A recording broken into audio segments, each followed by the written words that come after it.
भारतीय मूल के न्यूयॉर्क सिटी के मेयर जोहरान ममदानी और गैर कानूनी गतिविधियां रोकथाम कानून यानी यूपीए की धाराओं में 2020 से जेल में बंद छात्र नेता उमर खालिद के साथ खड़े हैं।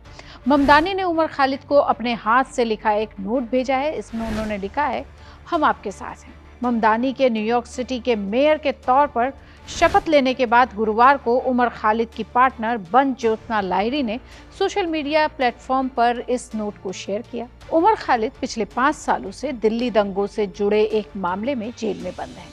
उमर खालिद को पिछले साल सितंबर में दिल्ली हाई कोर्ट ने जमानत देने से इनकार कर दिया था। हालांकि दिसंबर में उन्हें अपनी बहन की शादी में शामिल होने के लिए अनुमति भी मिल गई थी। ममदानी के इस नोट में लिखा है, प्रिय उमर, मैं अक्सर करवाहट पर कही अपनी बातों और इस बात के महत्व के बारे में सोचता हूँ कि उसे अपने भीतर हावी न होने दिया जाए।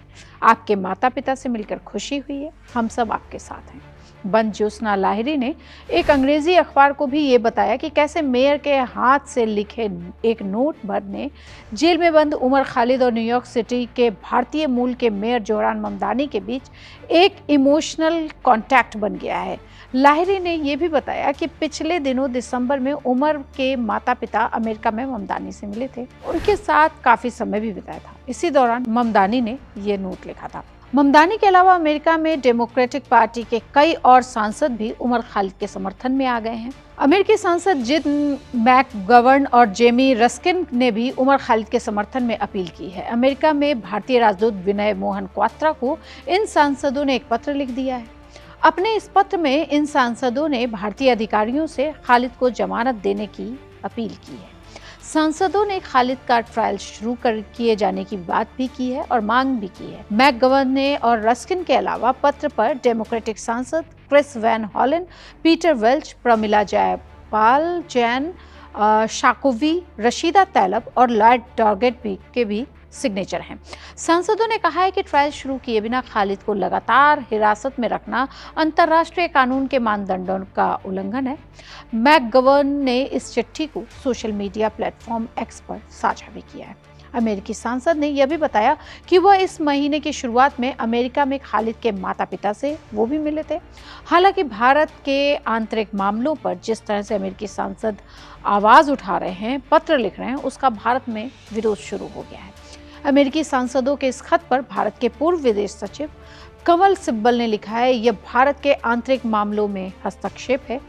कमल सिब्बल ये भी लिखते हैं कि अमेरिकी राजनेताओं की ओर से भारत के आंतरिक मामलों में इस तरह का हस्तक्षेप ट्रंप की नीतियों के कारण पहले से ही गंभीर दबाव में भारत और अमेरिका के जो संबंध चल रहे हैं उसको और बिगाड़ देगा। इससे भी बदतर यह है कि इसका अमेरिका के भीतर राजनीतिक, कानूनी और कानून व्यवस्था, धार्मिक, सामुदायिक और नस्ली मोर्चों पर जो कुछ हो रहा है उससे कोई लेना देना नहीं है। इन सांसदों और कांग्रेस सदस्य को भारत में चरमपंथियों और आतंकियों के प्रवक्ता बनने के बजाय अमेरिका की अपनी समस्याओं पर ध्यान देना चाहिए। इस तरह के विदेशी हस्तक्षेप भारत में इन राष्ट्र विरोधी तत्वों के भी खिलाफ जाता है, क्योंकि उन्हें भारत की सुरक्षा को निशाना बनाने वाले एक बड़े इकोसिस्टम का हिस्सा माना जाता है। उमर खालिद 3 सप्ताह पहले अपनी बहन की शादी में शामिल होने के लिए घर आए थे, लेकिन कोर्ट और जमानत की शर्तों के कारण उमर घर से बाहर नहीं निकल सके। उन्होंने पूरा समय घर पर ही बिताया। उमर की बड़ी बहन अमेरिका में रहती है और उनके मुताबिक साहिबा खानम और सैयद कासिम रसूल इलियास, उमर के खालिद के माता पिता ने अपनी छोटी बेटी की शादी के पहले कुछ समय अमेरिका का दौरा किया था ताकि वे अपनी बड़ी बेटी से मिल सके। वो वहाँ रहती हैं और शादी में अपनी छोटी बहन की शादी में शामिल नहीं हो पाई थी। उमर खालिद कौन है? तो जेएनयू के पूर्व पीएचडी छात्र उमर खालिद को सितंबर 2020 में दिल्ली से जुड़े दंगों की जुड़ी हुई एक कथित साजिश के आरोप में गिरफ्तार किया गया था। हालांकि दिल्ली हाई कोर्ट ने एक एफआईआर में उन्हें आरोपों से मुक्त कर दिया, लेकिन यूएपीए के तहत दर्ज एक अन्य मामले में अब भी न्यायिक हिरासत में है। पिछले 5 वर्षों में उनकी जमानत याचिकाएं कई बार खारिज की गई हैं। दिसंबर 2025 में सुप्रीम कोर्ट ने इस मामले में अपना फैसला सुरक्षित रख लिया था। ममदानी इससे पहले भी सार्वजनिक रूप से खालिद का समर्थन कर चुके हैं। जून 2023 में प्रधानमंत्री नरेंद्र मोदी की अमेरिका यात्रा से पहले न्यूयॉर्क में आयोजित एक हाउडी डेमोक्रेसी कार्यक्रम में ममदानी ने खालिद को जेल में लिखी गई रचनाओं के अंश पढ़े थे। उस समय ममदानी न्यूयॉर्क स्टेट असेंबली के सदस्य थे। ने दर्शकों से कहा था, मैं उमर खालिद का एक पत्र पढ़ने जा रहा हूं, जो दिल्ली की जवाहरलाल नेहरू यूनिवर्सिटी के एक शोधार्थी और स्टूडेंट एक्टिविस्ट हैं। उन्होंने लिंचिंग और नफरत के खिलाफ एक अभियान चलाया।